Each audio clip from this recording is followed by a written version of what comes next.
બગસરાની શાળા નંબર 4 ખાતે બાળકો વ્યવસાયકાર સજ્જતા મેળવે તે હેતુથી આનંદ મેળાનું આયોજન કરવામાં આવ્યું હતું, જેમાં બાળકોએ જાતે બનાવેલી વસ્તુઓનું વેચાણ કરી વેપાર શીખ્યો હતો. વિગત અનુસાર રાજ્ય સરકાર દ્વારા 10 બેગલેસ ડેના સંકલ્પ અનુસાર બાળકોમાં વ્યવસાયિક સજ્જતાના ગુણ વિકસે તે પ્રકારની પ્રવૃત્તિઓ શાળાઓમાં કરાવવા નિર્ણય કરેલ છે. જે અંતર્ગત બગસરા શાળા નંબર 4 ખાતે આનંદ મેળાનું આયોજન કરવામાં આવ્યું હતું, જેમાં બાળકો દ્વારા પોતે બનાવેલ ખાણીપીણીની વસ્તુઓનું સ્ટોલ કરી વેચાણ કરવામાં આવ્યું હતું. આ કાર્યક્રમ દરમિયાન બાળકો દરેક વસ્તુની પડતર કિંમત, ખર્ચ કિંમત અને વેચાણ કિંમતની સમજણ મેળવી નફા અને નુકસાનની ગણતરી કરી હતી. આ તકે બગસરા તાલુકાના ટીપીઓ પ્રફુલભાઈ સાવલિયા, કેની રમેશભાઈ માલવિયા ઉપસ્થિત રહી બાળકોને પ્રોત્સાહિત કર્યા હતા.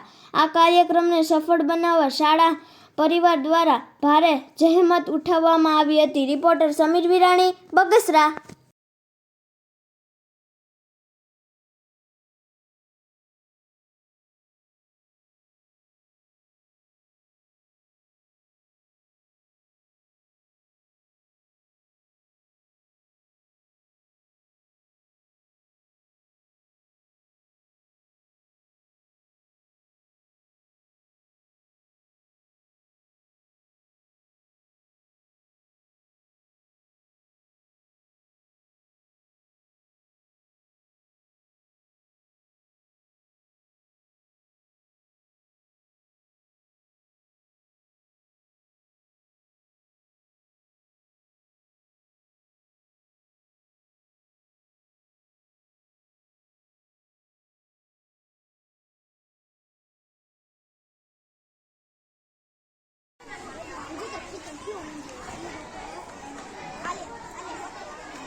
શું કહેશો આજે કઈ રીતે મેળાનું આયોજન હતું શાળા નંબર 4 માં?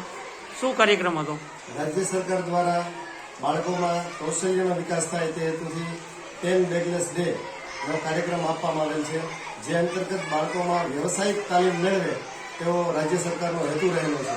આજે બગસરા શાળા નંબર 4 ખાતે એ અંતર્ગત એક આનંદ મેળાનું આયોજન કરવામાં આવ્યું હતું. આ આનંદ મેળામાં બાળકો દ્વારા પોતપોતાના જે વસ્તુઓનું વેચાણ કરવા માંગતા હોય તેના સ્ટોલ લગાવવામાં આવ્યા હતા.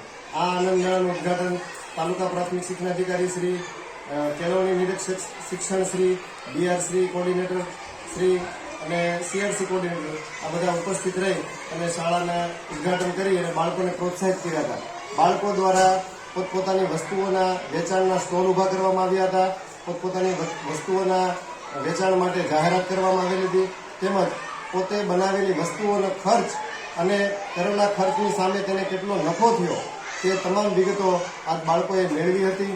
જેને લીધે બાળકો જે છે ભવિષ્યમાં કોઈ પણ પ્રકારનો વેપાર કરવા માંગે તો વેપારમાં કેટલી વસ્તુઓને એને વિચાર કરવાનો હોય છે તે આજે બાળકો સમજી શક્યા હતા. જે બાળકોએ આમાં નફો કર્યો તે બાળકોને કઈ રીતે વેપાર કરવો તેનો ખ્યાલ આવ્યો હતો અને કોઈ બાળકોને થોડી ઘણી નુકસાની ગઈ તો એમને એ ખ્યાલ આવ્યો કે શું વસ્તુઓનું ધ્યાન રાખવું જોઈએ. એમ આજે તમામ તાલુકાના અધિકારીઓના સહયોગથી સંપન્ન થયેલા આ આનંદ મેળામાં